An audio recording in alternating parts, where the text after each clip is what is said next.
आता आपल्या आवडत्या मालिकेचे संपूर्ण भाग मालिका प्रसारित झाल्यानंतर लगेचच पाहू शकता फक्त सन नेक्स्ट वर. भारतातील प्रेक्षकांसाठी मोफत सेवा.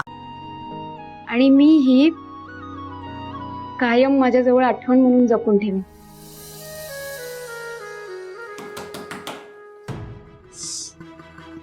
झाली का झोप स्वानंदी आणि तिच्या लाडक्या मणीसरांची ह्या अशा भग्न अवशेषात?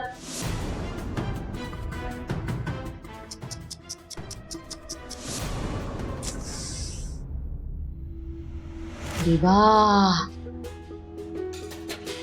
फार राख रांगोळी करून ठेवली आमच्या आउट हाऊसची. काय बोलायचं रे तुम्हाला?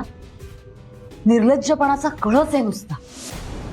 बरं मी काही बोलले तर माझं तोंड दिसतं. काय गे स्वानंदी, आपण दुसऱ्यांच्या घरात राहतोय, तेही आपल्याला फुकटात मिळालेलं आहे. जरा तरी काळजी घ्यायची होती हा. पण नाही, फुकटात मिळालेल्या वस्तूंची किंमतच नसते ना. असो, एक गोष्ट दोघांनीही लक्षात ठेवा, हे जे काही आमचं नुकसान झालंय ना, त्याला जबाबदार तुम्ही दोघे नवरा बायको आहात. कसं आहे ना, भाड्याच्या घराचं जे नुकसान होतं त्याची नुकसान भरपाई भाडे करू देतात, मालक नाही. त्यामुळे आधी जसं आमचं घर होतं तसं करून द्या दोघांनी. चला लागा कामाला. चला. हो, आम्ही आवरायलाच घेत होतो आता. आवरायला? मी काय म्हणाले ते ऐकू नाही का आलं तुला? आधी जसं आमचं घर होतं तसं करून हवंय आम्हाला. स्वानंदी, कसं आहे ना, उद्या जर तुम्ही दोघे हे घर सोडून गेलात तर आम्ही इथे एखादा भाडेकरू ठेवणार ना. मग त्यांना राहायला छान वाटायला नको का?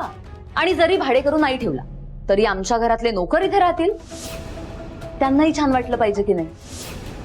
शेवटी ती सुद्धा माणसंच आहेत.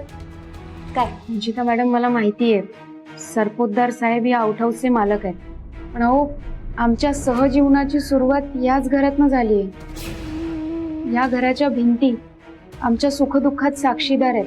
इथे जळलेली प्रत्येक वस्तू माझ्या आणि मणीसरांच्या आठवणी सोबत घेऊन जळली. त्यामुळं त्या आठवणी परत आणताना किंवा आमच्या सुखदुःखाचे साथीदार या घरात परत आणताना आम्ही हे घर होतं त्यापेक्षा अजून जास्त सुंदर करू.